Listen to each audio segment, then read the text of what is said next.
Good morning विद्यार्थी मित्रों। विषय गणित चैप्टर 1 सममेय संख्याओं। विद्यार्थी मित्रों, गई काले जे शीख्या छे आपने तेने याद करी लईए, पछी आगळ एना गुणधर्मोनी चर्चा करीशुं। गई काले आपने शीख्या हता के संख्याओना 5 प्रकार छे। पहलो प्रकार छे प्राकृतिक संख्याओं, बीजो प्रकार छे पूर्ण संख्याओं, तीजो प्रकार छे पूर्णांक संख्याओं, चौथो प्रकार छे सममेय संख्याओं अने पांचमो प्रकार छे वास्तविक संख्याओं। पूर्ण, पूर्णांक, वास्तविक संख्याओं। तो विद्यार्थी मित्रों, प्राकृतिक संख्याओं में धन संख्याओं समावेश थाय छे। पूर्ण संख्याओं में धन संख्याओं में शून्य उमेराय एटले शून्य अने धन पूर्णांकों समावेश थाय छे। पूर्णांक संख्याओं में ऋण पूर्णांकों, शून्य अने धन पूर्णांकों समावेश थाय छे।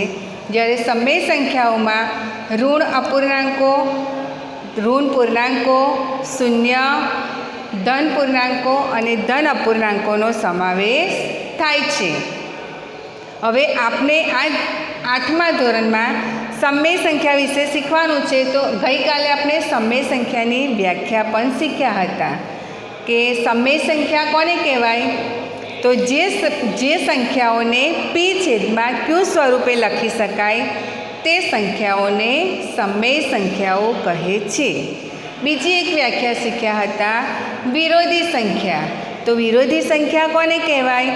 तो जे बे संख्याओनो सरवाळो शून्य थाय तो ते बे संख्या एकबीजानी विरोधी संख्याओ कहेवाय। अने त्रीजो शीख्या हता, त्रीजी व्याख्या हती व्यस्त संख्या कोने कहेवाय।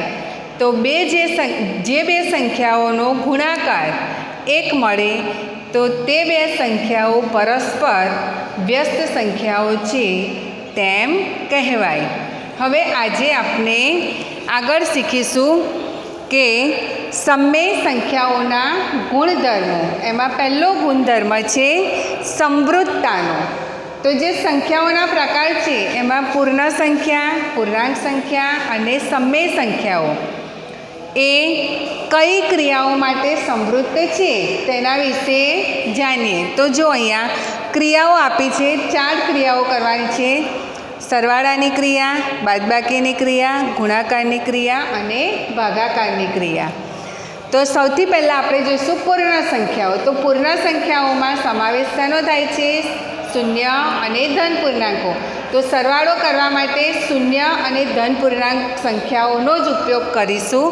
तो अहींया जो 0 + 5 बराबर 5। शून्य पूर्णांक संख्या है और 5 पूर्णांक संख्या है। तो बे धन पूर्णांक संख्याओं सरवाळो कर्यो तो आपने 5 मळे छे। 5 ए कई संख्या है? पूर्णांक संख्या है। तेज रीते बे पूर्ण संख्याओनी बादबाकी करिए तो शून्यमांथी 5 बाद करता आपने जवाब शुं मळे छे? -5 मळे छे। अने 7मांथी 5 बाद करिए तो जवाब केटलो मळे छे? 2 मळे छे। तो जो अहींया जे जवाब मळे छे आपने ए ऋण संख्या मळे छे, ऋण 5। तो पूर्ण संख्याओं में ऋण संख्याओं समावेश थतो नथी। एटले एवुं कही शकाय के सममेय संख्याओं में पूर्ण संख्याओं बादबाकीनी क्रिया माटे समृद्ध नथी। जे जवाब मळे छे ते जवाब जो शून्य अथवा धन पूर्णांक मळे तो ज ते क्रिया माटे समृद्ध छे तेम कहेवाय। अहींया 5 અને 11 मळे छे। तो 5 અને 11 बंने पूर्ण संख्या छे माटे सरवाळानी क्रिया माटे ते समृद्ध छे तेम कहेवाय। हवे गुणाकारनी क्रिया माटे जोईए तो 6 × 5, 6 અને 5 बंने पूर्ण संख्या छे एनो गुणाकार 30 मळ्यो। 30 पण पूर्ण संख्या ज। 5 × 0 बराबर 0। तो 0 पण पूर्ण संख्या है। એટલે ગુણાકારની ક્રિયા માટે પૂર્ણ સંખ્યાઓ સમૃદ્ધ છે તેમ કહેવાય। ચોથી ક્રિયા છે ભાગાકારની। 5/8, તો 5 અને 8 બંને પૂર્ણ સંખ્યા છે. એનો ભાગાકાર કરીએ તો આપણને શું મળે? 5 અષ્ટમાંશ. 5 અષ્ટમાંશ એ કઈ સંખ્યા કહેવાય? સમય સંખ્યા કહેવાય. તો પૂર્ણ સંખ્યાઓમાં સમય સંખ્યાઓનો સમાવેશ થતો નથી. પૂર્ણ સંખ્યામાં માત્ર ધન સંખ્યા અને શૂન્ય બેનો જ સમાવેશ થાય છે. એટલે ભાગાકારની ક્રિયામાં પણ તે સમૃદ્ધ નથી તેમ કહેવાય. તો જો શું આવશે? પૂર્ણ સંખ્યાઓ કઈ બે ક્રિયાઓ માટે સમૃદ્ધ છે? તો પૂર્ણ સંખ્યાઓ સરવાળાની ક્રિયા અને ગુણાકારની ક્રિયા માટે સમૃદ્ધ છે. જ્યારે પૂર્ણ સંખ્યાઓ બાદબાકીની ક્રિયા અને ભાગાકારની ક્રિયા માટે સમૃદ્ધ નથી. આપણને ખબર જ છે કે પૂર્ણ સંખ્યાઓમાં કઈ સંખ્યાઓનો સમાવેશ થાય છે? માત્ર શૂન્ય અને ધન પૂર્ણાંકોનો સમાવેશ થાય છે. બાદબાકીની ક્રિયામાં આપણે બાદબાકી કરી તો એક બાદબાકીમાં 2 જવાબ મળે છે, પણ બીજી બાદબાકીમાં -5. તો તમે ગમે તે સંખ્યા લો ધન પૂર્ણાંકમાં તો ધન પૂર્ણાંક જ મળવું જોઈએ અથવા શૂન્ય મળવું જોઈએ. અહીંયા એક જવાબ આપણને માઇનસ મળે છે. અને ઋણ સંખ્યાનો સમાવેશ પૂર્ણ સંખ્યામાં થતો નથી, એનો સમાવેશ પૂર્ણાંકમાં થાય છે. એટલે આ ક્રિયા આ બાદબાકીની ક્રિયા એ સમૃદ્ધ નથી. અને ભાગાકારમાં પણ સમય સંખ્યા મળે છે, તો પૂર્ણ સંખ્યામાં સમય સંખ્યાઓનો સમાવેશ થતો નથી. એટલે બાદબાકી અને ભાગાકારની ક્રિયા માટે તે સમૃદ્ધ નથી. હવે બીજી સંખ્યા લઈશું, પૂર્ણાંક સંખ્યાઓ. તો પૂર્ણાંક સંખ્યાઓ કઈ ક્રિયા માટે સમૃદ્ધ છે અને કઈ ક્રિયા માટે સમૃદ્ધ નથી તેના વિશે જોઈએ. તો પહેલાં યાદ રાખો કે પૂર્ણાંક સંખ્યામાં કઈ કઈ સંખ્યા હશે? તો ઋણ પૂર્ણાંકો, શૂન્ય અને ધન પૂર્ણાંક, 3 સંખ્યાઓ આવશે. હવે આપણે જે પૂર્ણાંક સંખ્યાઓની ક્રિયાઓ કરીશું, સરવાળા, બાદબાકી, ગુણાકાર અને ભાગાકાર, એમાં તમે ઋણ સંખ્યા લઈ શકો, શૂન્ય લઈ શકો અને ધન પૂર્ણાંકો પણ લઈ શકો. તો એમાં છે -6 + 5. અહીંયા વત્તા લેવાનું. કેમ? કારણ કે કઈ ક્રિયા કરવાની છે? સરવાળાની ક્રિયા છે. તો બંને સંખ્યા આગળ ચિહ્નો અલગ અલગ છે. અલગ અલગ ચિહ્નો હોય એટલે સંખ્યાની બાદબાકી થાય અને બેમાંથી મોટી સંખ્યા આગળ જે ચિહ્ન આવે તે જવાબની આગળ એની નિશાની મુકાય. તો -6 + 5 બરાબર -1 અને -6 + -5 બરાબર -11. અહીંયા -6 છે, અહીંયા પ્લસ અને માઇનસ છે, તો પ્લસ માઇનસ માઇનસ થશે. -6 અહીંયા 2 ક્રિયાઓ છે, તો શું થશે? પ્લસ માઇનસ માઇનસ, એટલે -11 કેવી રીતે આવે? તો બંને સંખ્યાઓ આગળ ચિહ્નો કેવા છે? સરખા છે. સમાન ચિહ્નો હોય ત્યારે સંખ્યાનો સરવાળો થાય અને ચિહ્ન બંને સંખ્યા આગળ જે હોય તે મુકાય. તો અહીંયા -11. તો જો જે જવાબ મળ્યો છે એ -1 અને -11 મળ્યો છે. હવે આ બંને સંખ્યાઓનો સમાવેશ પૂર્ણાંક સંખ્યામાં થાય છે. ઋણ પૂર્ણાંકો છે તો પૂર્ણાંક સંખ્યામાં ઋણ સંખ્યાઓનો સમાવેશ થાય છે. એટલે સરવાળાની ક્રિયા માટે તે સમૃદ્ધ છે તેમ કહેવાય. હવે બાદબાકીની ક્રિયામાં જુઓ તો -3 -5. હવે બંને સંખ્યા આગળ જો -3 અને -5. હમણાં જ મેં આગળ તમને ઉદાહરણ આપ્યું કે બંને સંખ્યા આગળ ચિહ્નો સરખા હોય ત્યારે સંખ્યાનો સરવાળો થાય અને ચિહ્ન બંને સંખ્યા આગળ જે હોય તે મુકાય. તો બંને સંખ્યા આગળ માઇનસ છે એટલે માઇનસ પ્લસ અને ચિહ્ન કયું આવે? -8. એટલે -8 આવ્યું. બીજી સંખ્યા આપણે લીધી છે એમાં -9 -3. હવે જો કૌંસમાં -3 એ કૌંસની બહાર ઓછાની નિશાની હોય તો જ્યારે તમે કૌંસ છોડો એટલે એ ચિહ્ન શું થાય? બદલાઈ જાય. માઇનસ પ્લસ થઈ જાય એટલે +3 આવે. તો અહીંયા શું થશે? -9 + 3. હવે બંને સંખ્યા આગળ ચિહ્નો કેવા થઈ ગયા? અલગ અલગ ચિહ્નો હોય ત્યારે સંખ્યાની બાદબાકી થાય અને મોટી રકમનું ચિહ્ન મુકાય. તો શું આવશે? અહીંયા -6. તો અહીંયા જે જવાબ મળે છે આપણને એ -8 અને -6. તો આ બંને સંખ્યાઓનો સમાવેશ પૂર્ણાંક સંખ્યામાં થાય છે. એટલે કહેવાય કે પૂર્ણાંક સંખ્યાઓ બાદબાકીની ક્રિયા માટે પણ સમૃદ્ધ છે. ત્રીજું છે ગુણાકારની ક્રિયા. તો ગુણાકારમાં -3 ગુણ્યા -4 બરાબર ગુણાકાર થશે 3 ચોક 12. હવે ગુણાકારમાં બંને સંખ્યા આગળ નિશાની માઇનસ હોય તો તેનો જવાબ આગળ માઇનસની નિશાની ના આવે, માઇનસ માઇનસ પ્લસ થઈ જાય. એટલે 3 ચોક 12 અને માઇનસ માઇનસ પ્લસ એટલે માઇનસની નિશાની ન આવે. એ જ રીતે -5 ગુણ્યા -3 એ ગુણાકારમાં બેમાંથી એક જ સંખ્યા આગળ માઇનસની નિશાની હોય અને એક સંખ્યા આગળ ના હોય તો જવાબની આગળ માઇનસની નિશાની મુકાય. તો 5 તારી 15 એટલે -15. તો જો 12 અને -15 તો ઋણ સંખ્યાઓનો સમાવેશ ને ધન સંખ્યાઓનો સમાવેશ પૂર્ણાંક સંખ્યામાં થાય છે. એટલે કહી શકાય કે ગુણાકારની ક્રિયા માટે પૂર્ણાંક સંખ્યાઓ સમૃદ્ધ છે. તો અહીંયા પણ શું આવશે? હા આવશે. તેના પછી છે ભાગાકાર. તો ભાગાકારની ક્રિયા માટે પૂર્ણાંક સંખ્યાઓ સમૃદ્ધ છે કે નહીં તે ચેક કરીએ. તો 7/5 તો શું આવશે? 7/5. અને છેદ નાનો છે એટલે ભાગાકાર કરીશું તો ભાગાકાર આપણને શેમાં મળશે? મિશ્ર સંખ્યામાં મળશે. અને મિશ્ર સંખ્યાને પાછું તમે અશુદ્ધ અપૂર્ણાંકમાં ફેરવો એટલે અપૂર્ણાંક જ થઈ જાય. અને અપૂર્ણાંક એટલે કઈ સંખ્યા કહેવાય? સમય સંખ્યા કહેવાય. સમય સંખ્યાનો સમાવેશ પૂર્ણાંક સંખ્યામાં થતો નથી. તો ભાગાકારની ક્રિયા માટે પૂર્ણાંક સંખ્યાઓ સમૃદ્ધ નથી. તો આના પરથી તમે કહી શકશો કે પૂર્ણાંક સંખ્યાઓ કઈ કઈ ક્રિયાઓ માટે સમૃદ્ધ છે? તો જુઓ, પૂર્ણાંક સંખ્યાઓ સરવાળાની ક્રિયા માટે સમૃદ્ધ છે, બાદબાકીની ક્રિયા માટે સમૃદ્ધ છે, ગુણાકારની ક્રિયા માટે સમૃદ્ધ છે, પરંતુ ભાગાકારની ક્રિયા માટે સમૃદ્ધ નથી. તે જ રીતે ત્રીજું લઈશું સમય સંખ્યાઓ. હવે સમય સંખ્યાઓમાં આપણે કાલે જોયું કઈ કઈ સંખ્યાઓનો સમાવેશ થાય છે. તો ધન પૂર્ણાંક, શૂન્ય, ઋણ પૂર્ણાંક, ઋણ અપૂર્ણાંક અને ધન અપૂર્ણાંક બધી જ સંખ્યાઓનો સમાવેશ સમય સંખ્યાઓમાં થાય છે. તો જોઈએ કે સમય સંખ્યાઓ કઈ ક્રિયાઓ માટે સમૃદ્ધ છે અને કઈ ક્રિયાઓ માટે સમૃદ્ધ નથી તે આપણે ઉદાહરણ દ્વારા જોઈએ.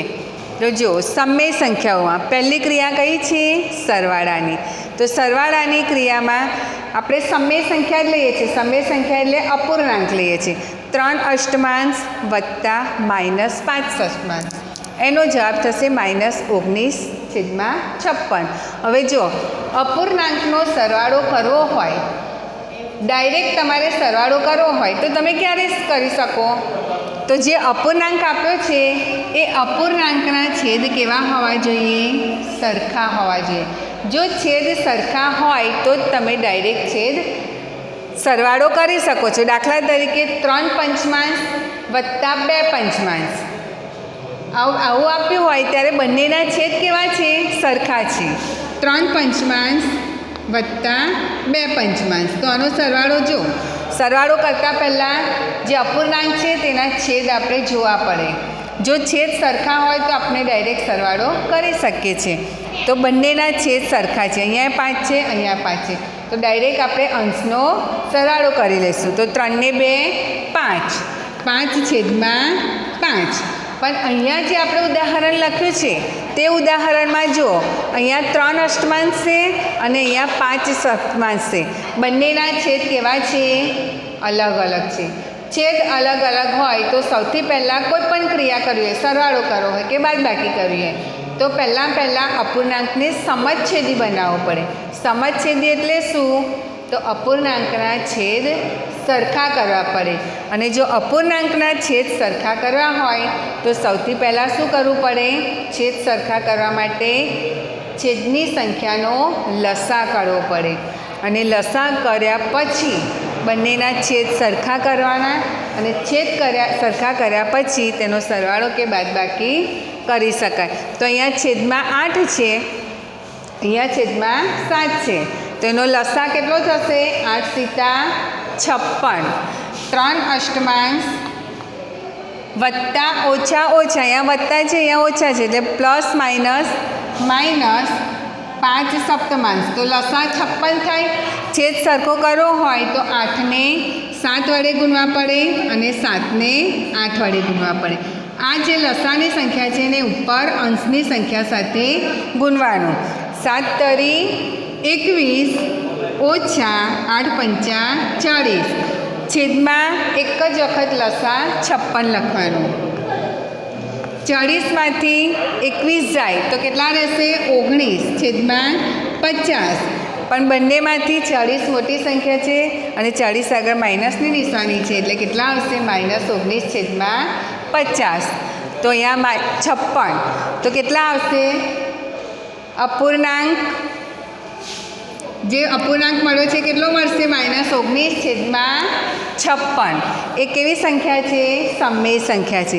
એ જ રીતે બાદબાકીની ક્રિયા, તો -5 સપ્તમાંશ -2 તૃતીયાંશ, તો એની બાદબાકી કરીશું તો કેટલા મળશે? -29 છેદમાં 21. અહીંયા -2 છેદમાં 3 ગુણ્યા 4 પંચમાંશ. ગુણાકારની ક્રિયામાં ડાયરેક્ટ અંશનો ગુણાકાર અને છેદનો ગુણાકાર કરવાનો. 4 દુ 8 એટલે -8 અને 5 તરી 15 એટલે 15. તે જ રીતે -5 તૃતીયાંશ ભાગ્યા 2 તૃતીયાંશ, તો એનો ભાગાકાર કેટલો મળે છે? -25 છેદમાં 6. તો જોઈ શકો છો તમે કે સમમેય સંખ્યાઓ કઈ કઈ ક્રિયાઓ માટે સમૃદ્ધ છે. તો સમમેય સંખ્યાઓ સરવાળો, બાદબાકી અને ગુણાકાર ત્રણેયમાં આપણને અપૂર્ણાંક મળે છે અને સમમેય સંખ્યાઓમાં અપૂર્ણાંકનો સમાવેશ થાય છે. આ 3 ક્રિયાઓ માટે સમૃદ્ધ છે, પણ ભાગાકારની ક્રિયા માટે સમૃદ્ધ નથી. કારણ કે અહીંયા જો આ બે સંખ્યાનો ભાગાકાર કરીએ તો આપણને અપૂર્ણાંક મળે છે, પણ કોઈપણ એ પૂર્ણાંક અથવા કોઈપણ એ સંખ્યા માટે જો તમે એને 0 વડે ભાગાકાર કરો તો આપણને જવાબ શું મળે છે? 0. અને 0 એ શું છે? અવ્યાખ્યાયિત પદ છે.